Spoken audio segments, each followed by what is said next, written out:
नमस्कार. ब्रह्मपुत्रानो, ब्रह्ममित्रानो. ब्रह्म म्हणजे बृहत विराट. विराटतेचा ध्यास घेतलेल्या सर्व मित्र हो आणि विराटतेचे ध्यास घेतलेले सर्व आपण संतती पुत्र पुत्री हो. आज आपण निश्चित ब्रह्मविद्या म्हणजे काय याबद्दल थोडं उत्स्फूर्तपणे बोललं जातंय किंवा आतून येतंय ते पाहणार आहोत. आता ब्रह्म यातील मूळ धातू बृहत म्हणजे विराट. विराट होणे, विशाल होणे असं आहे. जेव्हा आपण अत्यंत विराट होतो, विशाल होतो, तेव्हा स्वाभाविकच एक बिंदू सिंधू मध्ये गेला आणि बिंदूचं बिंदुत्व नष्ट झालं आणि सभोवती विराट सिंधू सागर दिसला. बिंदूचं बिंदुत्व नष्ट झालं आणि सभोवती केवळ विराट आणि विराट आकाश आहे. बिंदूचं बिंदुत्व नष्ट झालं आणि सभोवती विराट आकाश, समुद्र आणि संपूर्ण वातावरण आहे.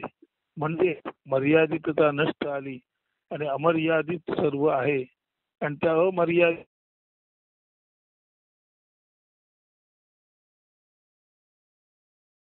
जरूर दिसतंय, ऐकू येतंय, पाहता येतंय, समजतंय, परंतु कुठल्याही परिस्थितीत त्याचं वैयक्तिक जी इंद्रिय असतात म्हणजे व्यक्तिगत असा माणूस कधीच विराटतेत असतो. तेव्हा त्याच्या बुद्धीची हालचाल नसते, त्याच्या मनाची हालचाल नसते आणि त्याचं हृदय सुद्धा केवळ आणि केवळ श्वासापुरतं हालचालीत असतं. अन्यथा तो अख्ख्या समुद्रात एक बिंदू, अख्ख्या आकाशात एक ठिपका आणि अख्ख्या अस्तित्वात एक अस्तित्व हरवलेलाच असा नुसता असतो. अशी ही ब्रह्माची स्थिती आहे. आता ब्रह्म स्थिती प्राप्त होणं म्हणजे खऱ्या अर्थाने मोक्ष. मोक्ष म्हणजे मोकळं होणं. मोक्ष म्हणजे आपल्या मर्यादिततेतून नष्ट होणं.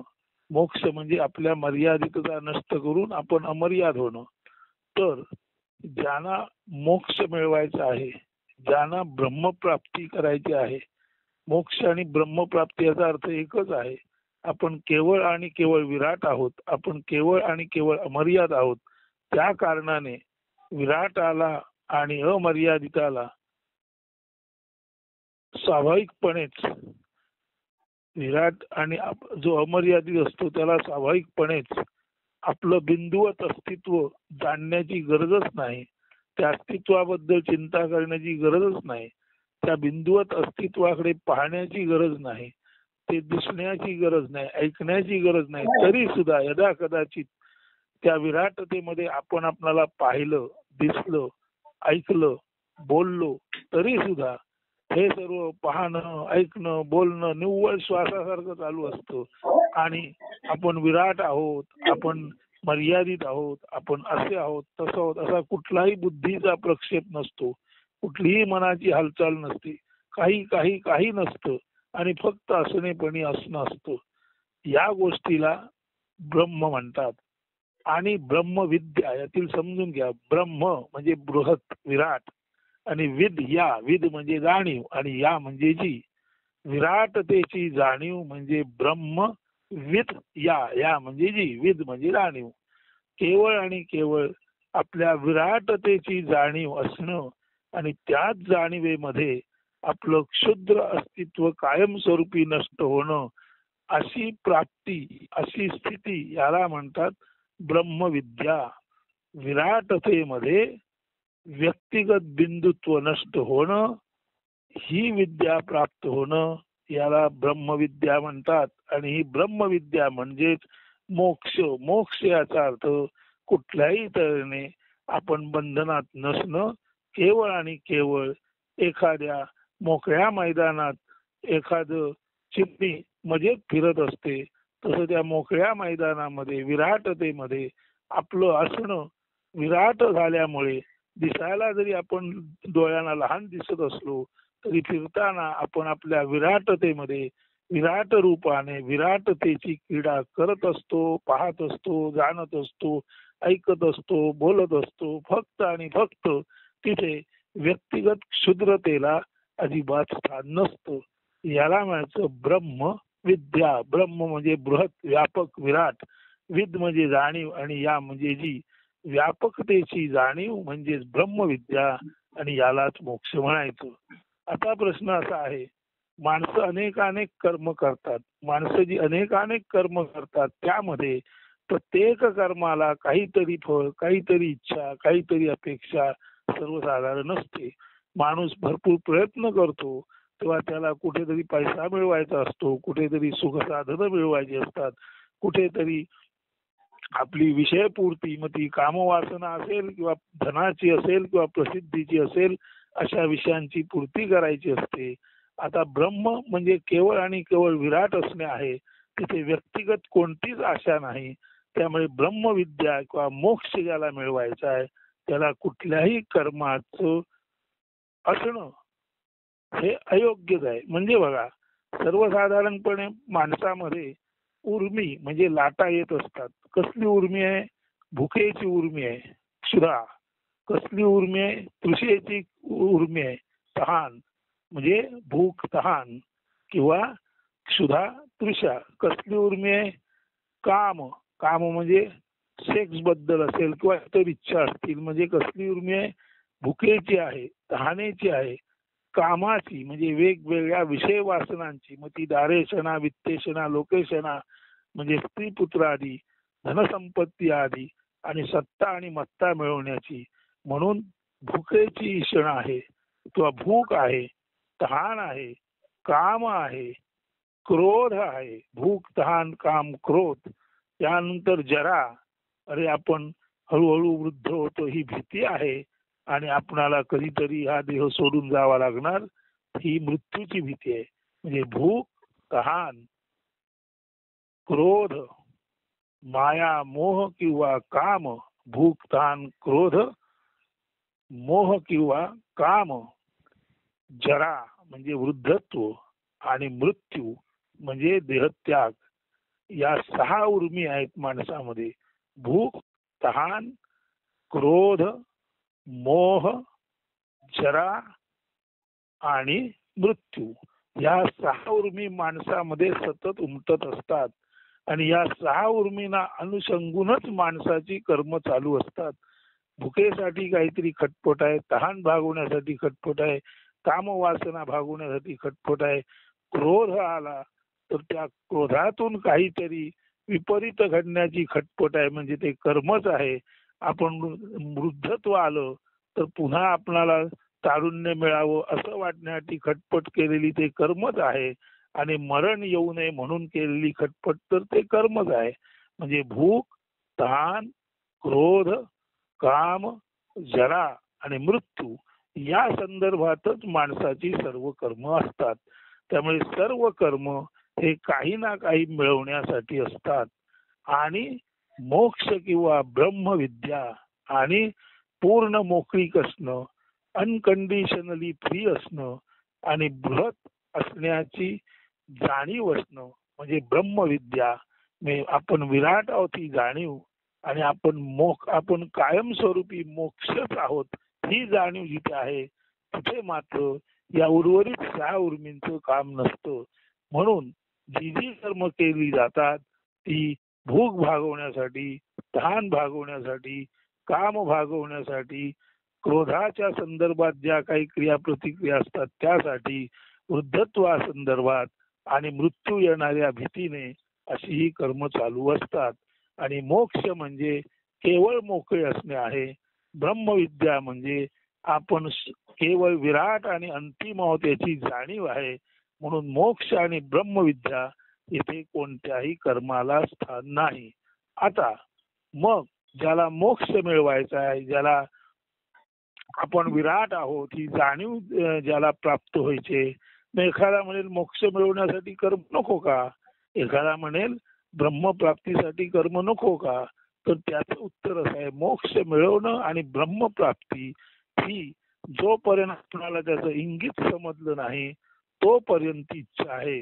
परंतु मोक्ष याचा केवळ आणि केवळ एवढाच अर्थ आहे, आपण जसे आहोत तसे आपण मुक्तच आहोत. ब्रह्मविद्या बृहत होण्याची जाणीव, विद म्हणजे जाणीव, या म्हणजे जी बृहत होण्याची विद्या म्हणजे विराट असण्याची जाणीव ही सुद्धा इच्छा नाही. कारण आपण वास्तवात विराटच असतो. संपूर्ण सागरामध्ये एका बिंदू सारखेच आपण असतो आणि संपूर्ण सागरात जसा बिंदू दिसतो, एखादा बुडबुडा दिसतो, तसा काही काळ आपण दिसतो. लाटेसारखे, बुडबुड्यासारखे, तरंगासारखे दिसतो आणि दिसतो तसेच त्या सागरातून जसे दिसतो तसे त्या सागरातच मावळतो. नवे असताना सुद्धा सागराच्याच पृष्ठभागावर तरंगफेज बुडबुडे म्हणून आपण मध्यंतरीच्या काळात जेव्हा आपण जिवंत आहोत म्हणतो तेव्हा असतो. परंतु जिवंत असण्यापूर्वी आपण त्या विराट सागरात असतो. जिवंत झाल्यावर तरंगफेज बुडबुडे अशा एका भ्रामक व्यक्तिमत्वात असतो आणि मरताना ते भ्रामक व्यक्तिमत्व जातं. म्हणजे मधल्या काळातलं भ्रामक व्यक्तिमत्व हे खोटं आहे. अशा अर्थी आपण केवळ आणि केवळ विराट सागर आहोत, विराट आकाश आहोत, आपण विराट अस्तित्व आहोत हे जाणणं याला कर्म म्हणत नाहीत. म्हणून मोक्ष मिळवणं किंवा ब्रह्मविद्या प्राप्ती करणं म्हणजे कर्म करणं नव्हे. मोक्ष मिळवणं, ब्रह्मविद्या प्राप्ती करणं म्हणजे आपण मुळातच स्वतंत्र आहोत, आपण मुळातच विराट आहोत, आपण कोणत्याही अर्थाने मर्यादित नाही. आपण उजेडी राहिले उजेड होऊनी अशा तऱ्हेने चैतन्यामध्ये चैतन्य, पाण्यामध्ये पाणी, आकाशामध्ये आकाश आणि एकूण अस्तित्वामध्ये एकूण असलेपणामध्ये एकूण अस्तित्व आहोत हे समजणे. आता समज जी आहे ती कधी येते? जेव्हा आपले गैरसमज दूर होतात तेव्हा.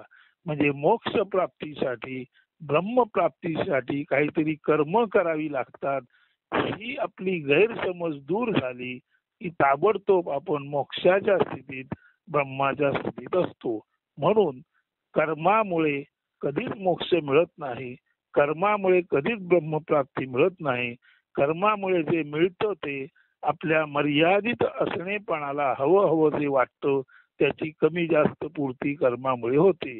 म्हणून आपण आपल्याला मर्यादित समजणे हा जो गुण आहे त्या गुन्ह्यापोटी स्वाभाविकपणे भूक, तहान, काम, क्रोध, जरा आणि वृद्धत्व या 6 तऱ्हेच्या उर्मी आपल्यामध्ये निर्माण होतात आणि आपण मर्यादित समजून आपण आपली मर्यादित कर्मे करतो आणि त्याला आपण संसार म्हणतो.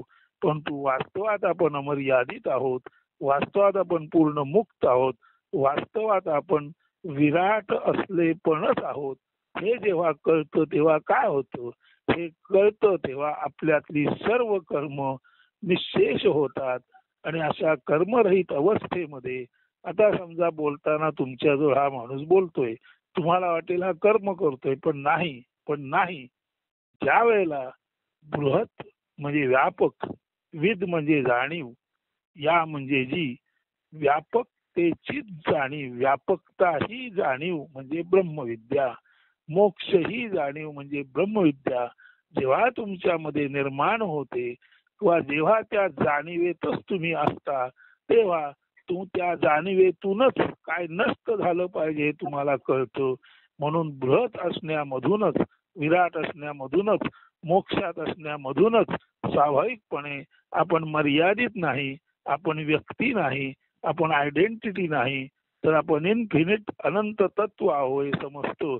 आणि हे जेव्हा समजतो तेव्हा कुठल्याही तऱ्हेची भूक, तहान, काम, क्रोध, जरा आणि मृत्यू या 6 उर्मींचा लवलेशही आपल्यामध्ये नसतो.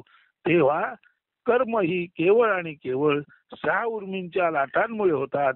या 6 उर्मी केवळ आणि केवळ आपण व्यक्ती आहोत, आपण काहीतरी विशिष्ट आहोत असं समजण्यामुळे, अहंकारामुळे होतं. तेव्हा अहंकार हाच तो व्यक्तित्व, अहंकार हेच ते व्यक्तित्व आहे, अहंकार हेच ते मर्यादितपण आहे. या मर्यादितपणाच्या तुष्टीपुष्टीसाठीच स्वाभाविकपणे भूक, तहान, काम, क्रोध आणि जरा आणि मृत्यू या संदर्भातल्या लाटा निर्माण होतात आणि त्या लाटांना शमवण्यासाठीच कर्म केली जातात. म्हणजे आपण मर्यादित समजल्यामुळेच सर्व कर्मांचा उगम होतो आणि मर्यादित समजून सर्व कर्म केल्यामुळे त्या कर्माची फळं मग ती चांगली वाईट जशी असतील तशी ती भोगण्यासाठी पुन्हा पुन्हा आपणाला इथे यावं लागतं अशी आपली पूर्ण चुकीची समज आहे. ही सर्व चुकीची समज गेल्यानंतर आता निश्चित लक्षात येईल आपण मुळातच बृहत म्हणजे विराट, या म्हणजे जी आणि विद म्हणजे जाणीव, विराट अशी जी जाणीव आहे तीच आपण आहोत. मोक्ष पूर्ण मोकळेपणा अशी जी जाणीव आहे तीच आपण आहोत. तेव्हा आपण विराट आहोत, आपण पूर्ण मोक्ष आहोत. अशा अर्थाने आपण सर्वत्र पसरलेले एकमेव द्वितीयम नास्ती असे आत्मतत्व आहोत. ही जाणीव जेव्हा होते तेव्हा कुठल्याही कर्माची आवश्यकताच राहत नाही. म्हणून शंकराचार्यांनी म्हटलेलं आहे, बाबा रे, तुम्ही चित्तशुद्धीसाठी किती का कर्मे कराना, तुम्ही चित्तशुद्धीसाठी किती का जपतप कराना, तुम्ही चित्तशुद्धीसाठी किती का हजारो वेळा प्राणायाम कराना, त्याने कदाचित काही काळ तुमच्या चित्त प्रवृत्ती शांत होतील, थोडीफार चित्तशुद्धी होईल. परंतु चित्तशुद्धीसाठी केलेली कर्मे ही कर्मे असतात आणि कुठल्याही कर्माने ब्रह्मप्राप्ती होत नाही.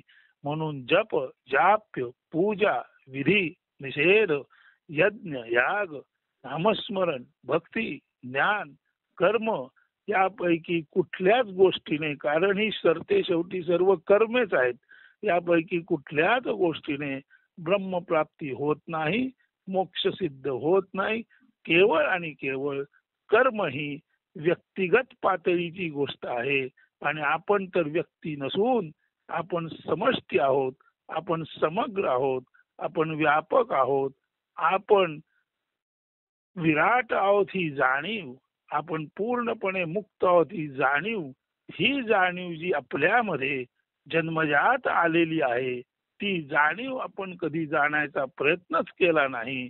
मूल जन्माला आल्यानंतर त्याच्यामध्ये अनेक संस्कार रूपी गोंधळ आपण निर्माण केलं आणि मुलाचं जे निरागसपण आहे, जे साधूचं निरागसपण आहे, जे कायम मोक्षात असलेल्या माणसाचं निरागसपण असतं, जे ब्रह्म असलेल्या माणसाचं निरागस असतं, नव्हे जो उन्मनी असतो तो माणूस जसा निरागस असतो तसंच मूल निरागस असतं. पण त्या निरागस मुलाला आपण आपल्या व्यक्तिगत स्वार्थापायी, त्याला नाव देण्यापायी, त्याच्यामध्ये संस्कार करण्यापायी, त्याच्यामध्ये अनेक चुकीच्या कर्मांचा उद्भव आपल्या संस्काराने होतो आणि ते मूल जे जन्मजात निरागस आहे, ते मूल जे ब्रह्मच आहे, ते मूल जे आत्माच आहे, ते मूल जे मोक्षच आहे, ते कळत न कळत स्वाभाविकपणे भूक, तहान, क्रोध, काम, जरा आणि मृत्यू या उर्मीने दूषित होतं आणि या उर्मीचा निपटारा करत करत ते मूल जे अगदी जन्माला आल्या निरागस असतं, ते मूल जन्माला आल्या जे म्हणते म्हणजे ओंकाराचा उच्चार करतो, तो त्याचा ब्रह्माचा उच्चार आपण आपल्या संस्कारांमुळे दूषित करतो आणि सरते शेवटी अनंताला शांत करून आपण कायमस्वरूपी प्रत्येक गोष्ट, जसं म्हणतात टू निप इन द बड, म्हणजे कळीचं फूल होण्या अगोदरच ती कळी नष्ट करतो, तसं सर्व चुकीच्या गोष्टी संस्कार रूपाने आपण करत असतो. त्या कारणाने आपण मुळातच आत्मा आहोत, मुळातच अनंत आहोत, मुळातच आपण विराट आहोत आणि मुळातच आपण मुक्त आहोत आणि विराट असलेल्या कुठलीच काळजी नाही. असं असताना सुद्धा आपणाला ह्या ज्या सर्व काळज्या पडतात त्याचं केवळ आणि केवळ कारण आपणामध्ये भूक, तहान झाल्यानंतर स्वाभाविकपणे काय, काम, क्रोध, जरा आणि मृत्यू यांची भये, यांची भीती संस्कार रूपी कर्म करून निर्माण केली जाते. म्हणून हे सर्व घडतं. नाही तर आता जर हे बोलणारा बोलतोय आणि ऐकणारा ऐकतोय तर केवळ आणि केवळ त्या जाणीवेचा स्पर्श देण्याचं काम इथून होते आणि ती जाणीव जी आहेच आपल्यामध्ये ती विकसित होते, एवढंच इथे चालू आहे. आता बोलणाऱ्याला भुकेचा तहानेचा स्पर्श नाही, त्याला कामाचा स्पर्श नाही, त्याला मृत्यूचं भय नाही, त्याला वार्धक्याचं भय नाही आणि ऐकणारा सुद्धा हे जेव्हा तल्लीन जे ऐकतो त्यामध्ये तो लीन झाला असेल तर, म्हणजेच तो स्वतःच विराट म्हणून असेल तर त्याला सुद्धा या 6 उर्मींपासून आता पूर्णपणे मुक्ती आहे. अशी 6 उर्मींपासून पूर्णपणे मुक्ती यावत काल असते तावत काल माणूस बृहत असतो, विराट असतो. आणि ही 6 उर्मींपासून मुक्ती मिळण्यासाठी जितके काही आपण उन्मनी म्हणजे ट्रान्सडेंटल असू शकतो तितके असा. आणि आपण ब्रह्म आहोत, आपण पूर्ण मोक्ष आहोत, आपण आत्मा आहोत, आपण विराट आहोत, अनंत आहोत याचा अनुभव घ्या. यासाठी केवळ आणि केवळ उन्मनी ट्रान्सडेंटल होणं आणि ते नेमकं काय असतं हे समजणं आवश्यक आहे. जो ट्रान्सडेंटल झाला तो बोलत असतो, चालत असतो, ऐकत असतो, लोकांच्या दृष्टीने तो काहीतरी करीत असतो, परंतु त्या ट्रान्सडेंटल म्हणजे उन्मनी अवस्थेतच ते सर्व होत असतं. असा उन्मनी अवस्थेतला साधू असो, उन्मनी अवस्थेतलं मूल म्हणजे निरागस मूल असो, लहान मूल आणि साधू ही दोन्ही यासाठीच खऱ्या अर्थाने ब्रह्माचे प्रतीक आहेत. लहान मूल आणि साधू याच्यामध्ये आपण जे आहोत ते मात्र या 6 उर्मींना अवास्तव महत्व देऊन कर्मकांडात अडकलेले आणि संस्काराच्या जंजाळात अडकून केवळ आणि केवळ घुसमटून मरण्यासाठी जन्माला आलेले क्षुद्र आहोत का याचा नीट विचार करा. आणि जमलं तर उन्मनी असा. आणि आपण बृहत आहोत, आपण विराट आहोत, आपण मोक्ष आहोत नव्हे, आपणच केवळ आणि केवळ आत्मतत्व आहोत याचा आपण अनुभव घ्या. असं या सुप्रभाती चिंतन करून ही ब्रह्मविद्या निरूपण आजच्या पुरते थांबवतो. अस्तु. धन्यवाद.